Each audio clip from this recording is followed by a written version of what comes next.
If you're tempted to both sides this escalation between Israel and Iran, critiquing both the attacks by Israel and the retaliation by Iran, you're falling into an imperialist trap. As Marxist-Leninists, our position is not rooted in vague notions of balance or neutrality. It's rooted in material reality. And in this moment, that means standing unconditionally with Iran in its resistance to Western imperialism.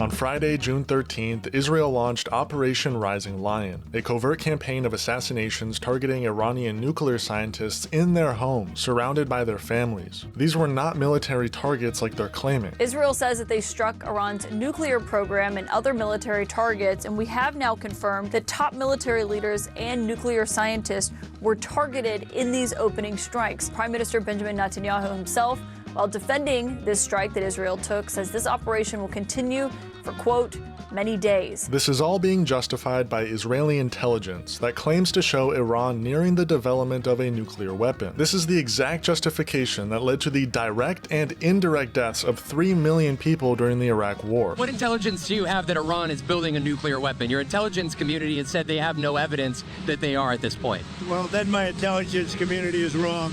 Who in the intelligence community said that? Your Director of National Intelligence, Tulsi Gabbard. She's wrong. Tulsi responding this way, saying, quote, "The dishonest media is intentionally taking my testimony out of context and spreading fake news as a way to manufacture division. America has intelligence that Iran is at the point that it can produce a nuclear weapon within weeks to months if they decide to finalize the assembly." She says President Trump has been clear that can't happen, and I agree. So Gabbard saying that on social media, saying she and the president agree. The Islamic Republic of Iran responded with unprecedented force. In a single night, it delivered more destruction to Tel Aviv than Israel has seen in decades. It overwhelmed the Iron Dome with hundreds of aging missiles, then exposed its weaknesses with a far more advanced system, the Fatah II hypersonic missile. Air raid sirens in Tel Aviv these days can mean only one thing: another barrage of Iranian ballistic missiles. So like millions of others in Israel right now, we are in a bomb shelter. We just arrived on the scene of this ballistic missile strike.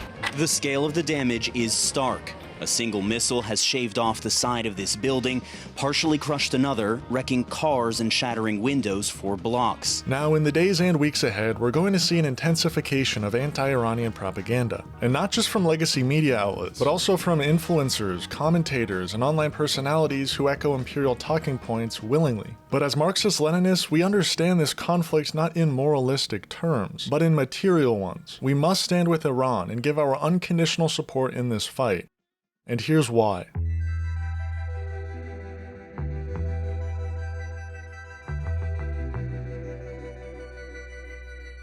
Iran only appears in Western media when the Pentagon needs it to. And when it does, it's never about truth. It's about manufacturing consent for regime change. The same goes for any so-called adversarial state. The American public doesn't hear about Ukraine because the media cares about Ukrainians. The American public doesn't hear about Iran because the media cares about Iranians. Americans only ever hear about Iran when Washington wants a war and needs a moral excuse for it. Israel and its allies have long pushed the narrative that Iran is on the verge of building a nuclear bomb. Benjamin Netanyahu in particular has made a career out of warning the world that Iran is months away from nuclear apocalypse. Every year for the past 20 years. If not stopped, Iran could produce a nuclear weapon in a very short time. It could be a year, it could be within a few months. They have the wherewithal, the stored up, preserved knowledge to make a bomb very quickly if they wanted to do it. Iran is so dangerous. Weeks away from having the fissile material for an entire arsenal of nuclear bombs. They're very close. They're 6 months away from being about 90% of having the enriched uranium for an atom bomb. Iran is gearing up to produce 25 bombs, atomic bombs a year, 250 bombs in a decade. Ladies and gentlemen, time is running out. Iran will be capable of producing alone, without importing anything, nuclear bombs within 3 to 5 years. But fear alone doesn't move liberals. So how exactly do you get that crowd on board? Well, you tell them it's for women's rights. When I grew up in Iran, I was born in 1958, so it was, in a way, the good old days, if you want to assume that under the Shah and the development and the progress that he brought to Iran were the good old days. For women, they were, because women were not forced to wear the hijab or the chador. Women were given gradually increasing roles in government, in administrative positions, in the workforce. Women were always able to drive and able to go out without their husbands. That was deeply affecting to me because I never assumed ever that because I was a woman, anything was off limits to me. In 2022, Iran dominated Western headlines after protests broke out in response to the death of Mahsa Amini. These are the videos Iran doesn't want you to see. Police firing in the streets, women cutting their hair, burning hijabs in rage, students' demonstrations. People have taken to the streets across Iran, angry at the government after a woman died while in police custody. The BBC has been tracking and analysing hundreds of videos, mapping the unprecedented spread of this protest movement. The narrative clicked instantly. The hijabs, the morality police, brave women standing up to the regime. It was a perfect storm for propaganda, a case study in how imperialism cloaks itself in feminism to push regime change. Now, to be clear, issues exist in Iran just like they do everywhere else, but the coverage at the time was opportunistic, shallow, and wildly exaggerated. Iran had already relaxed many of its dress code laws, and the protests themselves fizzled out in a matter of weeks. But the Pentagon already got what it needed, a liberal moral panic dressed up as solidarity. 3 years later, during the current escalation, the same liberal feminist playbook is back, this time through influencers.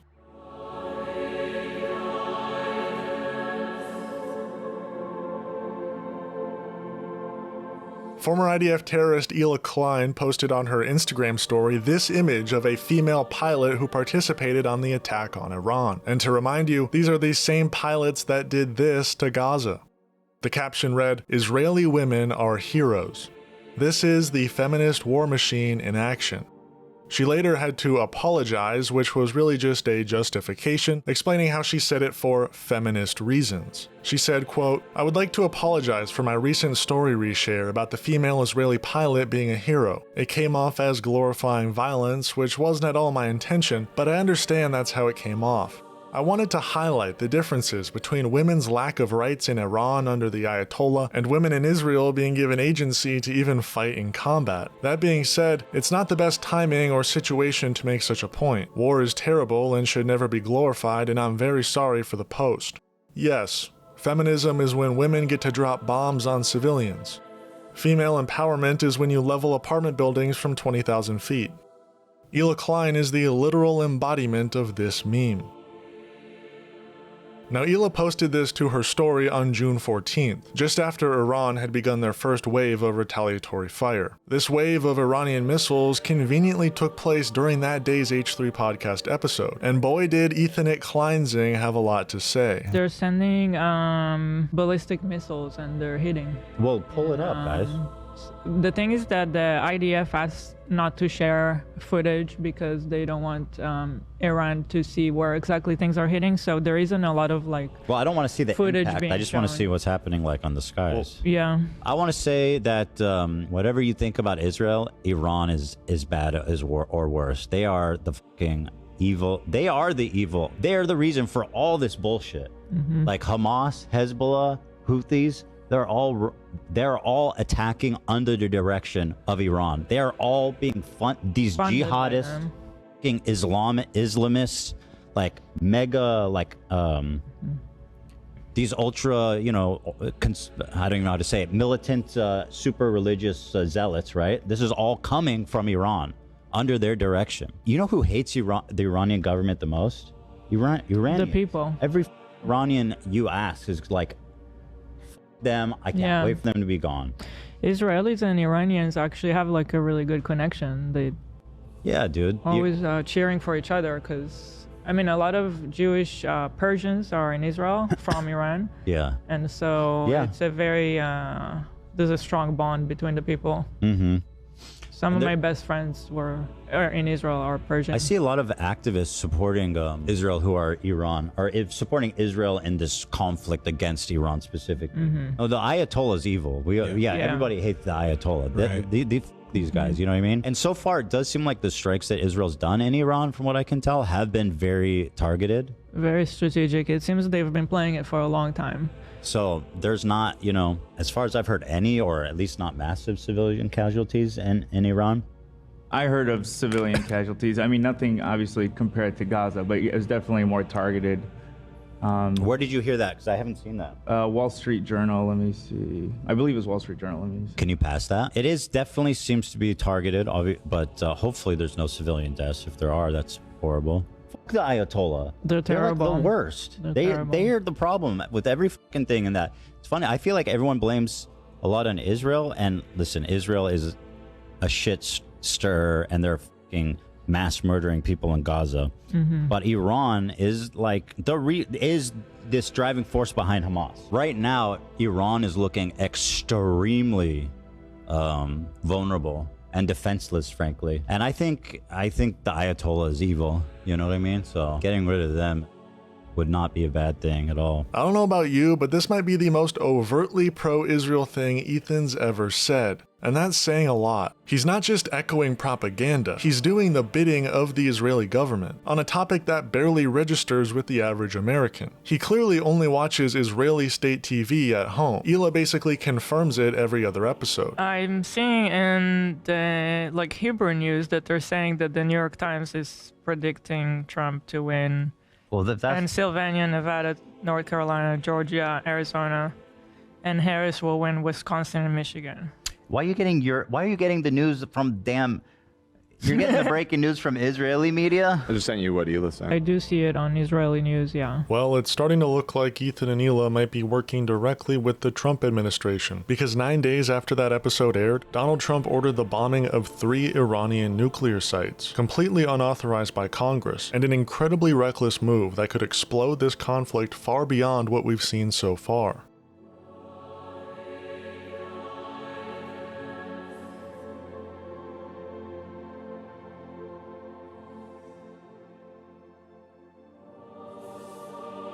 Do you have 100% confidence that Iran's nuclear sites were totally destroyed? Well, Kristen, I'm not going to get into sensitive intelligence about what we've seen on the ground there in Iran, but we've seen a lot, and I feel very confident that we have substantially delayed their development of a nuclear weapon, and that was the goal of this attack.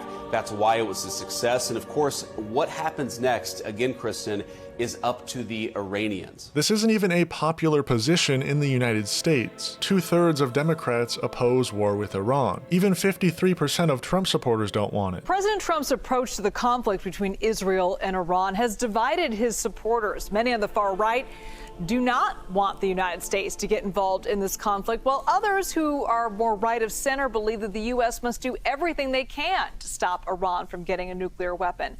What are you hearing from your sources on this? What's happening right now inside the Republican Party and within conservative circles is indicative of a lot of things that have been developing, not just in recent days, but in recent decades. You have so-called hawks, those Republicans who want to take a pretty tough and aggressive stance toward Iran, want to see the U.S. potentially be involved in containing a situation in the Middle East militarily, versus those who are more dovish or non-interventionist. They do not want to see the United States have a military footprint abroad, and they're still wary about what happened in what they call forever wars in Iraq and Afghanistan that started in the early 2000s. And these tensions are very real. You see it between some people inside the Trump White House and those outside, and you have those on the outside like Steve Bannon and Tucker Carlson saying President Trump, even though they really like him, personally and politically, should be wary of listening to those who want to see more of a U.S. presence militarily in the region. So who exactly is Ethan speaking for? He's had smoke for Hamas, for Hezbollah, but when it comes to Iran, it feels personal. He hates Iran more than anyone in the region, another opinion he shares with Netanyahu. But why? Why does Iran sit at the center of this outrage? From Ethan, from Ela, from the entire US security state. Why is Iran the villain in the story Israel, the United States, and its volunteer propagandists are trying to write? Well, it's the same reason we must support Iran unconditionally. The official ideology of North Star Radio is Marxism-Leninism, the synthesis of Karl Marx and Friedrich Engels' 19th century critique of capitalism, combined with the revolutionary theory and praxis developed by Vladimir Lenin in the early 20th century. Marxism-Leninism was the ideological motor of the major socialist revolutions of the last century.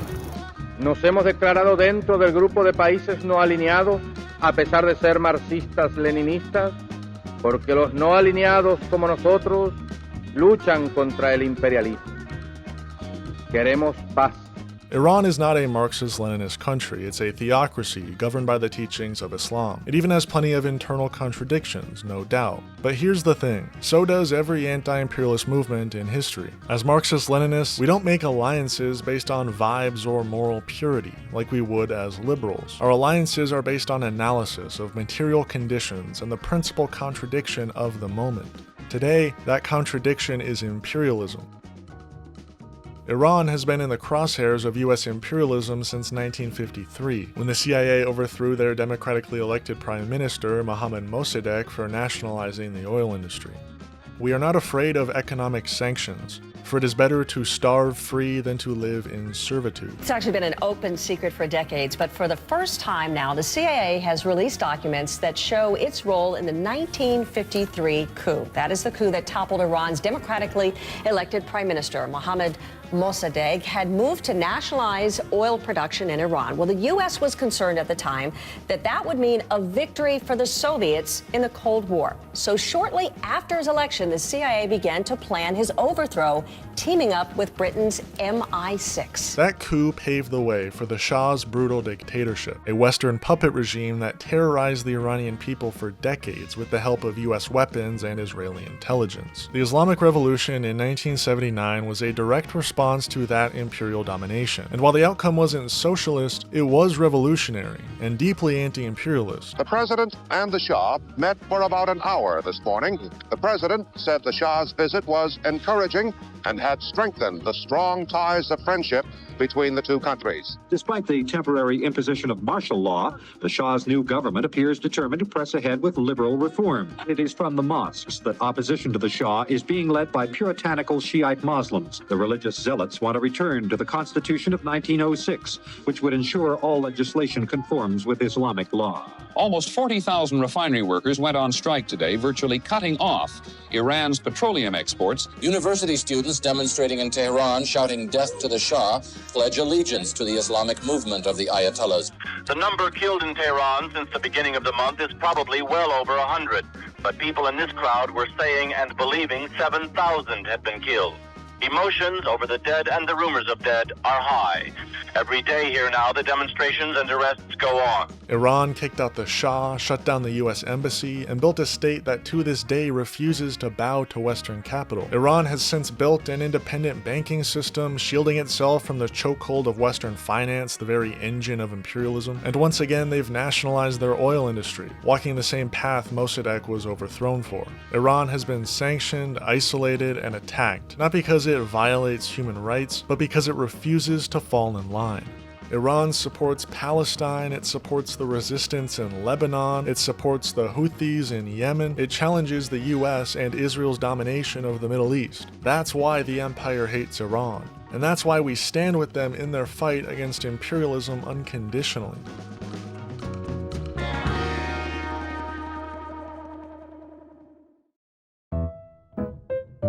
We don't have to romanticize the Islamic Republic, we don't have to ignore contradictions, but as Marxist-Leninists we must remain principled. Because imperialism is the greatest enemy of human progress, and when an oppressed nation resists it, that is the side we're on. Supporting Iran is not about agreeing with their every policy, it's about refusing to let the US destroy yet another independent nation in the name of freedom, with your tax dollars nonetheless. As Lenin said, the Communist International must support every liberation movement in the colonies and among oppressed nations. The revolutionary movement in the advanced countries would be nothing but a sham if it did not see its tasks in close and inseparable connection with the colonial and liberation movements of the oppressed peoples. At this moment, Iran is one of those nations, and our job is clear. Stand against the war, stand against the lies, stand with Iran, unconditionally. We share far more with any Iranian walking down the streets of Tehran than we do with any businessman walking down Wall Street. Don't you ever forget that. Thank you for watching North Star Radio. Free Palestine.